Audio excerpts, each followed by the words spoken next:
One of the most common questions I get is thumb over bar or thumb under bar for gymnastics. Use this for a quick demo. If I go thumb over bar, try to generate grip and twist this bar, that's as much as I can exert on the bar without using my thumbs. If I get my thumbs involved, you can see how much more I can bend this. So that means that I'm able to generate more power with my arm with a full grip rather than a thumb over the top grip. The other thing that's going to do is support my wrist, which will support my elbow, which will support my shoulder. Full grip of the bar is much safer, especially for beginners, even for experienced athletes, to avoid injury. With the thumb wrapped around the bar, you create that extra support, so there's less jerking through the movements as you go into it. And I know the argument back will be, loads of the professionals do it that way. That's what we see at the games. Yes. Once you can do 30 unbroken pull-ups, 30 unbroken chest to bar, 50 unbroken toes to bar, 20 unbroken bar muscle ups, yeah, pick and choose your grip. But for most beginners, I would be starting off with a thumb around the bar. To get your grips into position for it, it's quite easy. Hook it with your pinky like so that you can keep your thumbs out to the side. That'll make it much easier to grab the bar. So it'll look like this. As I jump up, I have that hook,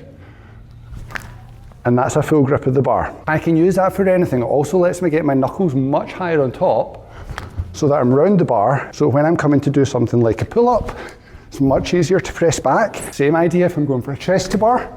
It's much easier to punch back into that hollow body position to be able to keep the movement going. And when we're thinking about bar muscle ups, my hand's on top of the bar. So when I go up, it's a much easier press with much less movement having to come from my hand. So if you can, try to learn how to do it with a full grip. My argument back to you will be, you don't go thumb over grip with barbell, dumbbell, kettlebell or rings, so why should the pull-up bar be any different? If you want any help with your gymnastics or any of your CrossFit movements, drop me a message, I'd love to help.